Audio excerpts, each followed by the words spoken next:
Bonjour les amis turfistes, c'est Simon, c'est avec grand plaisir que je vous retrouve pour le quintet très intéressant de ce vendredi soir à Vincennes. Plus ouvert qu'il n'y paraît, ce quintet pourrait être sympathique et payer un petit peu, par exemple comme mercredi, quand je vous donnais le petit tiercé dans l'ordre, sympathique, et j'espère que vous êtes quelques-uns à avoir réussi à le toucher grâce notamment au fait que j'avais mis le favori un peu plus loin dans mon prono, comme parfois. Et voilà, ça peut le faire. Aujourd'hui, ils sont 14, je le disais, les voici, les voilà, tout beau, tout bien rangé par ordre de départ. Derrière la voiture de Todd Start. Écoutez, pléonasme d'ailleurs. Allez, on n'oublie pas le petit pouce de s'abonner à la chaîne si c'est pas encore fait, chers amis turfistes, et d'activer la cloche, bien évidemment, pour ne rien manquer à l'avenir. Let's go, on commence avec du lourd. Iron du Gers, Iron du Gers à l'américaine. Après une petite période de repos suite à sa belle victoire en septembre dernier, ce cheval-là travaille bien selon son entraîneur Nicolas Bazir. Il pense que tout est réuni pour qu'il fasse sa bonne performance. Un chrono tout à fait correct sur ce parcours. On est donc avec cette place numéro 1 derrière la voiture sur une très belle chance théorique, ce numéro 1, même si ses meilleures lignes ne lui laissent pas forcément de marge, vu l'opposition, pour gagner. Voilà, il devrait faire l'arrivée à mon avis. Le numéro 2, idéal de Jean.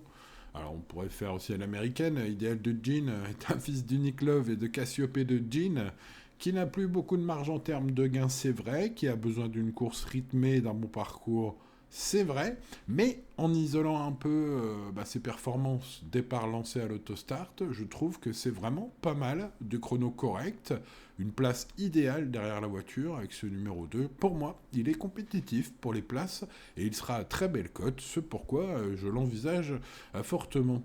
On passe au numéro 3, il en vrille, régulier, très régulier. On retrouve ces lignes avec beaucoup d'autres prétendants aux places aujourd'hui. Parfois même il les devance selon le déroulement de course. Bref, ce cheval de Thierry Roussel est intéressant pour ceux qui cherchent bout de ticket, ce 3. Le numéro 4, Image Charentaise, était une élève de Franck Leblanc qui avait fait un meeting d'hiver superbe l'année dernière. Cette année, eh bien, une longue absence, donc on sent bien qu'elle va être montée en condition petit à petit pour briller encore cet hiver. Alors ça pourrait être le cas déjà aujourd'hui, puisqu'elle a 2 courses dans les jambes, dont une déférée. Benjamin Rochard est aux manettes. Alors là, je dois dire que le doute m'habite, les amis turfistes, puisque je pense que la retenir ou non dès aujourd'hui demeure une affaire d'impression personnelle. J'espère avoir le bon timing avec ce numéro 4.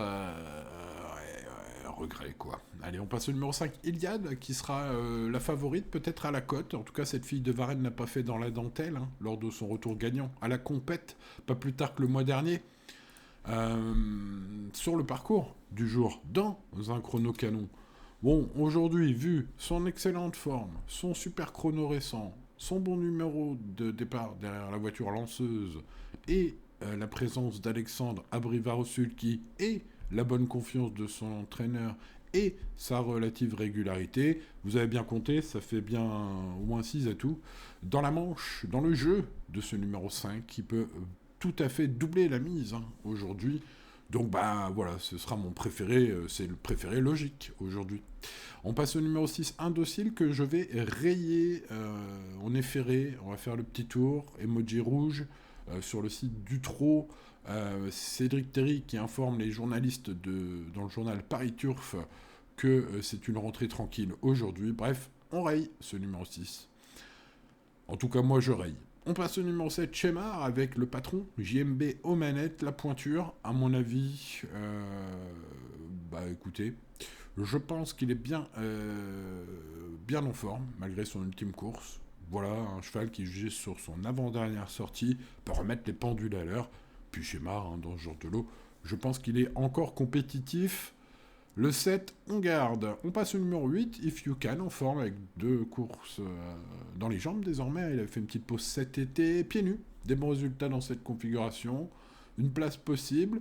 On est en dehors avec son numéro 8. Il avait bien fini, je me souviens, dans le prix Thémis en retrait d'Indevry. Une revanche est peut-être jouable, avec de la chance dans son parcours d'attentiste, tout est permis. Pour ce numéro 8, j'ai envie de dire un peu inclassable, parce que tout dépend du parcours avec lui.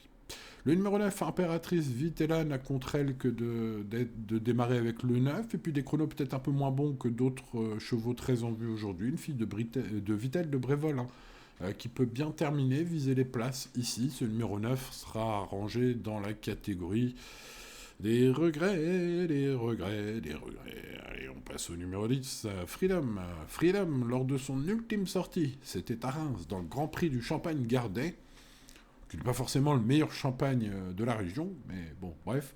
Il a bien fini sa dernière course, mais son engagement n'est pas idéal ici. Il pourrait viser une place, aucune marge, des adversaires plus rapides, au papier. Bref, ce 10, je ne vois pas trop, sans rayer. Passons au 11. Interim Boy, 7 mois d'absence cette année, un cheval qui, à mon avis, est un peu estimé, j'ai l'impression, par Yves Dreux, qui le garde d'ailleurs en termes de Dream, un fils de Royal Dream, ce Interim Boy, qui a fait un bon petit dernier kilomètre la dernière fois en étant ferré.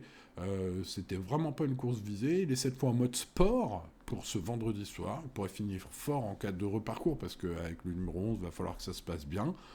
Malgré cela, et peut-être un parcours un peu court pour ses aptitudes selon Monsieur Dreux sur le site d'Equidia, je pense que sur sa fraîcheur, ce numéro 11 peut en surprendre plus d'un. Ça peut être un joli coup à tenter, par exemple, si vous cherchez ce genre de chevaux à belle cote. On passe au 12 Oblivion, qui compte 8 victoires et 8 places et 13 disqualifications en 45 sorties publiques.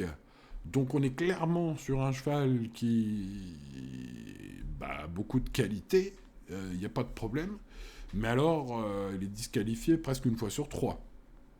Donc voilà, à vous de voir, à vous de gérer. Peu fiable et capable en tout cas. C'est un fils de LG Caviar et de Maradi Quattro qui reste compétitif.